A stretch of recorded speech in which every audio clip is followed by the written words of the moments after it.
തങ്ങളുടെ ഒരു സഹപ്രവർത്തകൻ്റെ ഈ രീതിയിലുള്ള ഒരു വേർപാടിൻ്റെ ഉൾക്കൊള്ളാനാവാത്ത മാനസികാവസ്ഥയിൽ നിൽക്കുന്നവരോടാണ് പ്രകോപനപരമായ ചോദ്യങ്ങളുമായിട്ട് ചെന്ന് കഴിഞ്ഞാൽ ചിലപ്പോൾ സംഭവിച്ചു പോകുന്നേ.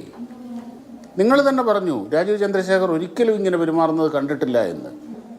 ആ ഡെഡ് ബോഡി ഇവിടെ ഇങ്ങനെ കിടക്കുകയാണ്, പൊട്ടിത്തെറിച്ച് നിൽക്കുന്ന ഒരു അന്തരീക്ഷമാണത്. രാജീവ് ചന്ദ്രശേഖർ പൊട്ടിത്തെറിച്ചു. ആ ഒരു ക്ലിപ്പും വെച്ചുകൊണ്ട് എന്തെല്ലാമാണ് നമ്മുടെ മാധ്യമങ്ങൾ റിപ്പോർട്ട് ചെയ്യുന്നതും ഇതിൻ്റെ അകത്തൂടെ വരുന്നതും. ഇതിൻ്റെയൊക്കെ പേരാണ് രാഷ്ട്രീയ മുതലെടുപ്പ് എന്ന്.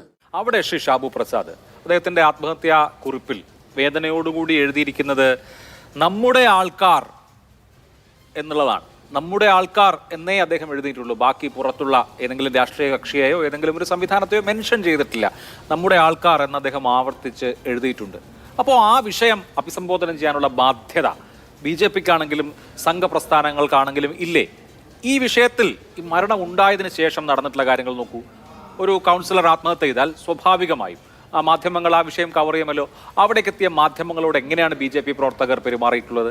രാജീവ് ചന്ദ്രശേഖരനെ BJP അധ്യക്ഷനായതിനു ശേഷവും മുൻപും അറിയാം, കേരളം കണ്ടിട്ടുണ്ട്.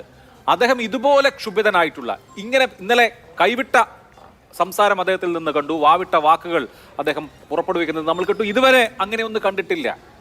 എന്താണ് ഈ സംഭവിക്കുന്നത് എന്ന് സ്വാഭാവികമായും ചോദിക്കേണ്ടി വരും. എന്തിനാണ് BJP എന്ന പാർട്ടി ഇത്രയും പ്രകോപിതമാകുന്നത്? എന്തുകൊണ്ടാണ് ഇങ്ങനെയൊക്കെ പ്രതികരിക്കുന്നത് എന്ന് ആരാണെങ്കിലും ചോദിച്ചു പോകും.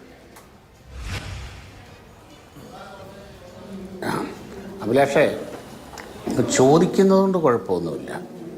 പക്ഷേ നിങ്ങൾ പറഞ്ഞല്ലോ എന്തിനാണ് ഇങ്ങനെ അതിവൈകാരികമായി പ്രതികരിക്കുന്നത്, പെരുമാറുന്നത് എന്ന്. ആ സാഹചര്യം അതിവൈകാരികമായതുകൊണ്ട് തന്നെയാണ്.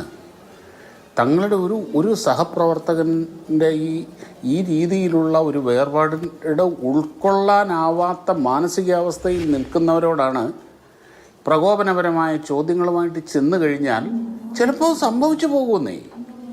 അത് നമ്മൾ ആരെയും കുറ്റം പറഞ്ഞിട്ട് കാര്യമില്ല. അത് നിങ്ങൾ തന്നെ പറഞ്ഞു രാജീവ് ചന്ദ്രശേഖർ ഒരിക്കലും ഇങ്ങനെ പെരുമാറുന്നത് കണ്ടിട്ടില്ല എന്ന്. നിങ്ങൾ എത്ര ക്ലിയറായിട്ട് തന്നെ പറഞ്ഞു. പെരുമാറിപ്പോകും. കാര്യം കഴിഞ്ഞാൽ ഈ യാഥാർത്ഥ്യത്തിനോട് നമുക്ക് അങ്ങോട്ട് ആക്സെപ്റ്റ് ചെയ്യാറായിട്ടില്ല. ആ ഡെഡ് ബോഡി ഇവിടെ ഇങ്ങനെ കിടക്കുകയാണ്, പൊട്ടിത്തെറിച്ച് നിൽക്കുന്ന ഒരു അന്തരീക്ഷമാണത്. അവിടെ വെച്ച് ശരി, മാധ്യമപ്രവർത്തകർ അവരുടെ ജോലിയാണ് ചെയ്യുന്നത്, അവർക്ക് ചോദ്യങ്ങൾ ചോദിക്കാതിരിക്കാൻ പറ്റില്ല, അതും അംഗീകരിക്കുന്നു. പക്ഷേ അങ്ങനെയൊക്കെയുള്ളൊരു സിറ്റുവേഷനിൽ സമയവും സന്ദർഭമൊക്കെ നോക്കി ആ ഒരു പക്വതയോടെ വേണം മാധ്യമപ്രവർത്തകരും പെരുമാറാൻ എന്ന കാര്യത്തിലും അഭിലാഷിനും അഭിപ്രായ വ്യത്യാസം ഉണ്ടാകുമെന്ന് എനിക്ക് തോന്നുന്നില്ല. പക്ഷേ അങ്ങനെ വരുമ്പോൾ ചിലപ്പോൾ സംഭവിച്ചു പോകും.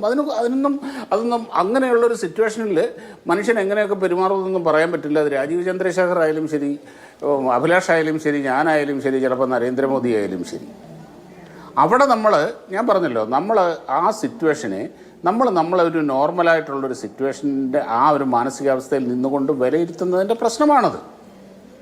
അതുകൊണ്ട് തന്നെയാണ് ഞാൻ എല്ലാ ചോദ്യങ്ങൾക്കും മറുപടി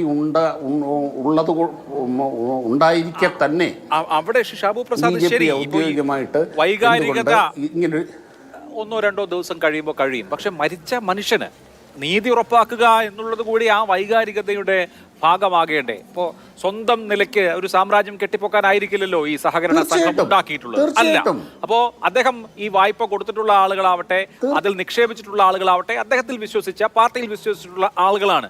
അപ്പോൾ അവിടെ ഒരു മനുഷ്യനെ പറ്റിച്ച് ഈ പ്രതിസന്ധി ഉണ്ടാക്കിയിട്ടുള്ള ആളുകൾ രക്ഷപ്പെട്ടു പോവാൻ പാടില്ലല്ലോ. ഇല്ലല്ലോ. അതിൻ്റെ അകത്ത് ആർക്കും അഭിലാഷം ഇത്ര തർക്കവും സംശയവും ഉള്ളത്? ഇതെല്ലാം ഓൺ റെക്കോർഡുള്ള, ഇപ്പം ആരെങ്കിലും വായ്പ എടുത്തവരുടെയും അതുപോലെ ഡെപ്പോസിറ്റ് ചെയ്തവരുടെയും ഇതെല്ലാം ഓൺ റെക്കോർഡുള്ള കാര്യങ്ങളല്ലേ. ഇവിടെ ഈ ഒരു ഒറ്റ ദിവസം ആ മനുഷ്യൻ്റെ ഡെഡ് ബോഡി അവിടെ അങ്ങനെ കിടക്കുമ്പോൾ തന്നെ അതിന് പരിഹാരം ഉണ്ടാക്കണം എന്നൊക്കെ പറയുന്നത് എന്ത് മര്യാദയാണെന്ന് ആലോചിച്ച് നോക്കൂ. അതെല്ലാം ഇവിടെ ഉണ്ട്. മുഴുവനും പകൽ വെളിച്ചം പോലെ നമ്മുടെ മുമ്പിലുണ്ട്. ഇവിടെ പോലീസുണ്ട്, അന്വേഷിക്കാൻ സംവിധാനങ്ങളുണ്ട്. ഇതെല്ലാം ഇവിടെ ഉണ്ടല്ലോ. എല്ലാം തീർച്ചയായും അദ്ദേഹത്തിന് നീതി കിട്ടേണ്ടതാണ്. അവിടെ എന്താണ് സംഭവിച്ചതെന്നുള്ളത് നാം അറിയേണ്ടതാണ്. ഇതിനൊക്കെ നമ്മുടെ മുമ്പിൽ സമയം കിടക്കുകയല്ലേ അഭിലാഷേ? പിന്നെ ഇവിടെ ഇതിനു മുമ്പ് എൻ്റെ അടുത്ത് പറഞ്ഞിരുന്നാലോ രാഷ്ട്രീയ മുതലെടുപ്പിന് BJP ശ്രമിക്കുന്നുവെന്ന്. ഈ സംഭവത്തിൽ നിങ്ങൾ കണ്ടാണ് അവിടെ ആ ഒരു സന്ദർഭത്തിൽ ചെന്ന് അദ്ദേഹം പൊട്ടിത്തെറിച്ചു, രാജീവ് ചന്ദ്രശേഖർ പൊട്ടിത്തെറിച്ചു.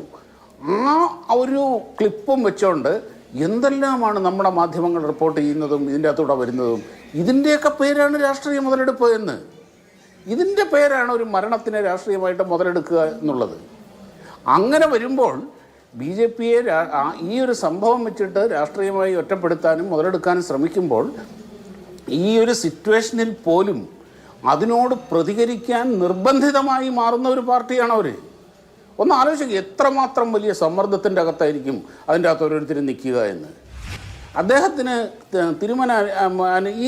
ഈ സംഭവത്തിൻ്റെ പുറകിലുള്ള യാഥാർത്ഥ്യം എന്താണ്, അല്ലെങ്കിൽ അതിൻ്റെ ആ സൊസൈറ്റിയുടെ അവസ്ഥ എന്താണ്, ഇതെല്ലാം പുറത്തു വരേണ്ടതാണ്. ഒരു സംശയവുമില്ലാത്ത കാര്യമാണ്.